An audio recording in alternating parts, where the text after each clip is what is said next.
जय श्री राम।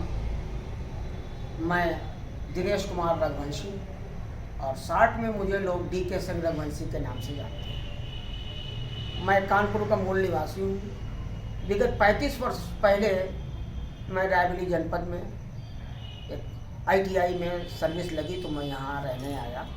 उस समय मेरी शादी नहीं हुई थी और मैं ये अमर नगर में एक किराए के मकान में मैं रहता था। होते करते यहाँ समय बीतता गया, मैं शादी भई। फिर हमको हमारे समाज के राही जी मिले, श्री अवधेश कुमार काकुस्त राही जी। तो गीतकार भी रहे और विद्वान व्यक्ति थे, लेखक भी थे। नाना प्रकार की रचनाएं उन्होंने प्रकृति पर लिखी हैं, साधु संतों पे लिखी हैं। उनका संबंध, आना जाना, प्रेरणा इसी रायबरेली जनपद में श्री कृष्ण कुमार मिश्र उर्फ श्याम साधु जी के नाम से एक बड़ी सुविख्यात हस्ती रहती है। सूर्या गैस सर्विस के बगल से रास्ता गया है, गीतांजलि ब्यूटी पार्लर का, उस पर वो निवास करते हैं, काफ़ी दिनों से रहते हैं। उनसे उनका काफ़ी आना जाना था और एक दिन उन्होंने चर्चा करके हमसे कहा कि भाई आप बाबा जी से मिलिए, बहुत अजूबे बाबा हैं। हमने कहा अजूबे का मतलब? हाँ, कहना अजूबे बाबा है, आप भी देखेंगे तो जानेंगे कि वाकई में ये इनके कार्य कितने अजूबे हैं। तो हमने कहा अच्छा ठीक है, देखो समय निकालते हैं। चूँकि व्यस्तता का समय था, हम भी सामाजिक व्यक्ति थे, घर फैक्ट्री दुकान और सब देख करके काफ़ी व्यस्त रहते थे। तो मैंने कहा अच्छा समय निकाल करके बाबा जी से मुलाकात किसी दिन कर लेते हैं। इसी बीच राही जी का चूँकि आना जाना था, और साहित्यकार भी थे, कवि भी थे। बाबा जी के यहाँ एक सत्संग भवन बना हुआ था, यहाँ पर सत्संग होता था और कविगण लोग आया करते थे। नाना प्रकार के कविगण लोग आया करते थे। और तो ये श्याम साधु करके आप लोग सुनते हैं अखबारों में और यूट्यूब में और फेसबुक में आप देख रहे हैं श्याम साधु। एक्चुअली श्याम साधु नहीं है, आपका नाम कृष्ण कुमार मिश्र है। अब कृष्ण कुमार मिश्र से ये श्याम कैसे बने? ये श्याम ऐसे ही बने। इनके यहाँ नाना प्रकार के कविगण आते थे और उन्होंने इनके कार्यों को देखते हुए कहा कि भाई आपके कार्य ऐसे हैं, आपको एक शॉर्ट नाम देते हैं जिससे कि हम लोग तुरंत नाम ले लें। जैसे भगवान राम का नाम बड़ा सरल क्यों प्रभु ने दिया, ये गॉड गिफ्ट है। अगर कठिन नाम दिए होते तो हर आदमी इनका नाम ही ना ले पाता। संस्कृत के अगर ऊट पटांग इस टाइप के नाम होते, आधा ताव आधा का इस टाइप में, तो लोग जो अजूबे लोग हैं, जो अनपढ़ लोग हैं, आधा बोलने में दिक्कत करते या जिनकी वाणी नहीं है, हौकलाते हैं, उनको दिक्कत होती है। प्रभु की गेन उन्होंने राम नाम दिया। अब राम चाहे उल्टा जपो चाहे सीधा जपो, किसी से गलत शब्द निकल ही नहीं सकता। इसी प्रकार आपके भी नाम को उन्होंने सरलीकरण करते हुए, सार्वभौमिक करते हुए श्री श्याम साधु रखा। ये भी एक गॉड गिफ्ट है, कुछ दूसरा क्यों नहीं निकला? कृष्ण की जगह में बदल के श्याम, वो एक ही रूप, एक सिक्के के दो पहलू हो गए। और तो उन्होंने कहा कि भाई आप ऐसे हैं, उनसे मिलिएगा। संयोग से राही जी ने हमारा नंबर दे दिया और बाबा जी से हमारी फोन द्वारा बातें होती रही। हम लोग एक दूसरे के चेहरों को मैंने नहीं देखा था और अक्सर बातचीत होती थी। बाबा जी से प्रणाम करते थे, बाबा जी नाना प्रकार की बातें बताते थे जो इनकी बताने से ही मुझे चमत्कारिक लगती थी। मेरे अंदर कुछ ऊर्जा जागृत होती थी कि एक दिन अचानक बाबा जी ने फ़ोन किया कि भाई सिंह साहब थोड़ा सा समय निकालिए, हमारे यहाँ एक अष्टावक्र गाय पड़ी हुई है, इसको आप देखिए, 8 जगह से जो टेढ़ी है, इसको आप देखिए और इसके दर्शन कीजिए। और ये बड़ी अचंभे वाली बात है। हमने भी सोचा कि नाना प्रकार के चमत्कार लाओ, आज हम भी इसी बहाने बुलाया है तो जाओ चले जाएं। हम भी अपने समाज के और गैर समाज के 2-4-6 आदमियों के साथ, जिनमें महिलाएं भी थीं, राही जी भी थे, के साथ बाबा जी को जब मैं दर्शन करने आया, इनसे मिलने आया, तो फिर वाकई में मैं देख के दंग रह गया। एक अकेला व्यक्ति इतनी बड़ी फुलवारी, और फुलवारी के साथ साथ दैनिक दिनचर्याएं समय से करना, बानर भोज करना, घायल पशुओं की सेवा करना, पक्षियों की सेवा करना। उनमें हम नाम कौन से गिनाएं? नाना प्रकार के पशु पक्षी, पेड़ पौधों, सबकी सेवा में अपना सर्वस्व लुटाए। जबकि भगवान दया से, ईश्वर के आशीर्वाद से करोड़पति हैं बाबा जी, लेकिन इनको पैसे से कोई लेना देना नहीं। इनका सामने अपना व्यक्तित्व कार्य है। इसके बाद आपसे हमारा परिचय हो गया, आना जाना हो गया, और मेरे अंदर भी प्रभु ने जाने क्या जागृत किया। सन हमारे समझ से 90-95 के दरमियान की बात है। मैंने भी सोचा कि नाना, हमने तो किताबों में पढ़ा था कि एक तुलसीदास थे, कोई संत नामदेव हुआ करते थे, लेकिन ऐसे संतों को देखा नहीं था। वो तत्कालीन समय के संत थे जो पुस्तकों में लिखे हैं, और उससे मैं अध्ययन कर रहा हूँ। आज तो मैं साक्षात किसी संत को देख रहा हूँ, उनके कार्यों को देख रहा हूँ। ये भी जब इनकी भी किताबें लिखी जाएंगी तो आगे आने वाले भविष्य में भी ये कौतूहल का विषय होंगे, लोगों के अंदर कौतूहल का विषय होंगे।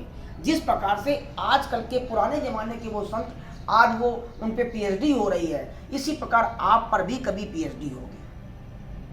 मैंने आपको एक अजूबा जान करके मैंने भी कह दिया कि नहीं, इनके ऐसा कोई दूसरा संत अगर आप लाके दिखाइए तो हमारी पत्नी का आप लाके सोने का ले जाइए।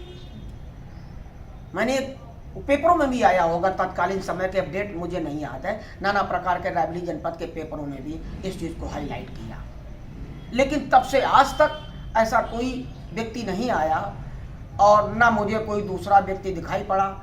आज बाबा जी का कार्य तत्कालीन समय से आज हजारों गुना आगे बढ़ा हुआ है। मैं तो अपने यहाँ कोई भी कार्यक्रम करता हूँ, बाबा जी को बुला लेता हूँ, यही हमारे लिए मुख्य अतिथि हैं, यही हमारे लिए संत हैं, यही हमारे लिए गुरु हैं, यही हमारे लिए एक प्रकार से भगवान का दर्जा है। हमारा यहाँ पर इस जनपद में कोई नहीं है। मैं यहाँ अकेला आया था, ना मेरे अम्मा है, ना पापा है, ना भाई है, ना बंधु है, ना नातेदार, ना रिश्तेदार। एक बुजुर्ग के रूप में, एक बाबा के रूप में, एक गुरु के रूप में आप हमको मिले। हमने इनको पिता तुल्य माना, गुरु माना, अपना संरक्षक माना, और आपकी उससे मैं प्रभावित हूँ और आपके साथ लगा हूँ। तो मैं सदैव बुला लेता हूँ और इनको सम्मानित करता हूँ, कार्यों को सम्मानित करता हूँ, उनके कार्यों का मूल्यांकन करता हूँ। प्रत्येक व्यक्ति के कार्यों का मूल्यांकन करना चाहिए। अगर व्यक्ति के कार्यों का मूल्यांकन करे, उसका हौसला बढ़ता है और वो और अच्छे ढंग से करता है। इससे समाज सुधरता, देश सुधरता, हम सुधरते हैं। ऐसे ऐसे तो मैं बुला लेता हूँ। अभी हमारे यहाँ परीक्षा थी और मुंडन था परसों नरसों, तो साधु जी का मैंने सम्मान किया। सम्मान में इनकी बेटी का भी सम्मान करना था। आपके 2 बेटियां हैं, गीता जी और अंजलि जी। अंजलि जी इनके साथ रहती हैं यहीं पर, और वो भी इतनी अधिक समाज सेवी हैं, पर्यावरण के प्रति, पशु पक्षियों के प्रति दयावान हैं। उनकी भी हम क्या तारीफ करें। नाना प्रकार के पुस्तकें और अखबारों में उनके भी कर्तव्यों को, उनके भी पुण्य कामों का विवरण लिखा गया है। कहीं जा रही किसी काम से, मैंने भी यूट्यूब में देखा है, अखबारों में पढ़ा है, किसी भी काम से जा रही, रास्ते में कोई घायल पशु पक्षी मिलता है तो वो अपने पिता से प्रेरित होकर के उनके अंदर स्वयं ही जागृत होती है। वो स्वयं कि नहीं, ये कार्य जरूरी, सब काम छोड़ करके वो उसकी सेवा में लग जाती है। पता लगा गाड़ी में उठा लाएंगे, वो उसके खून से या घाव से कभी डरती नहीं है या कभी घृणा नहीं करती है। वो मनुष्य को मनुष्य और पशुओं के अंदर भी कपालुता और मानवता को वो देखने वाली है। ऐसे महान लोगों को सम्मानित करना हमने अपना फर्ज समझा और अपने कार्यक्रमों में, घरों में अक्सर करते हैं। तो उस दिन मैंने सोचा था कि आपको भी सम्मानित करेंगे, तो मैं आज उनके सम्मान में यहाँ आया हूँ और ये माला वगैरह सब लाया हूँ। और यहाँ फिर मैंने सोचा कि लाओ इसको सम्मानित किया जाए। भाई कौन सा दिन रखा जाए। उस दिन हमने रखा तो आपको लखनऊ जाना था। जब लखनऊ जाना था तो ये प्रोग्राम तय आगे बढ़ा। आज ध्यान में आया कि आज तो कार्तिक पूर्णिमा है। पूर्णिमा स्वयं में एक स्त्रीलिंग है। आज स्वयं गंगा माई का दिन है, पवित्र पावनी मोक्षदायिनी गंगा माई का दिन है। आज के दिन मैंने कहा किसी स्त्री को अगर सम्मानित करें, किसी महिला को सम्मानित करें, तो इनसे बढ़िया मुझे कोई भी इस दुनिया में नहीं मिला, कोई भी यहाँ नहीं मिला। हमने कहा ऐसे आज के दिन मैं गीतांजलि अंजलि जी को मैं सम्मानित करूँगा। इनके कार्यों को मूल्यांकन करता हूँ और सदैव ये इसी प्रकार करते रहें कार्य। बाबा जी का भी, इनको साधु जी का भी से प्रेरणा से मिलती रहे। और लोग भी प्रेरित होकर के जो लोग भी करेंगे, ये निश्चय मेरा विश्वास है, अटल विश्वास है, उसके सारे के सारे बिगड़े कार्य बनेंगे। क्योंकि आपके या चौखट पे जो भी आया है उसके बिगड़े कार्य बने, बिल्कुल बिगड़े हैं। और उसके मन में अगर कोई खोट नहीं है, क्योंकि प्रभु भी परीक्षा लेते हैं, अगर आप परीक्षा के रूप में आएंगे तो आपको वैसे ही रिजल्ट मिलेगा, अगर आप भाव के रूप में आएंगे तो आपको इसका फल वैसे ही मिलेगा। इसलिए हम आपको सम्मानित करने के लिए आए हैं, ज़्यादा कुछ नहीं बोलेंगे। नाना आपके बारे में क्या बोले, हमारे पास तो शब्द ही नहीं है कि कौन सा वो उन्होंने लिखा था, मसी कागज को सारी धरती मस करूँ है। तो वही है कि आपके सुकार्यों को लेखनी में नहीं बांधा जा सकता, आपके सुकार्यों को, आपके परिवार के सुकार्यों को, इनके कार्यों को हम अपने वाणी से नहीं कह सकते। चंद शब्दों में ही मैं यही कहना चाहूँगा कि आपके कार्य इतने अथाह गहरे हैं, अथाह फैले हुए हैं कि उनको बांधना असंभव है। और ईश्वर करे आपसे लोग प्रेरित हों और स्वयं में अपना आगे चल करके अपना कल्याण करें, अपने बच्चों का कल्याण करें, बेटी बेटियों का कल्याण करें और कुछ सीखें। इसके साथ मैं सम्मानित करना चाहता हूँ। जय श्री राम।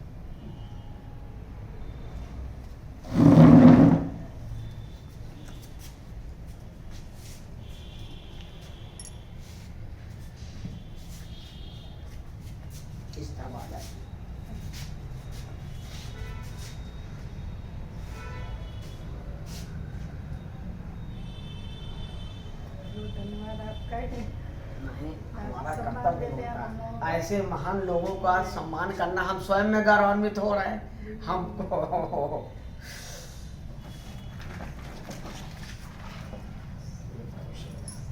जय श्री राम।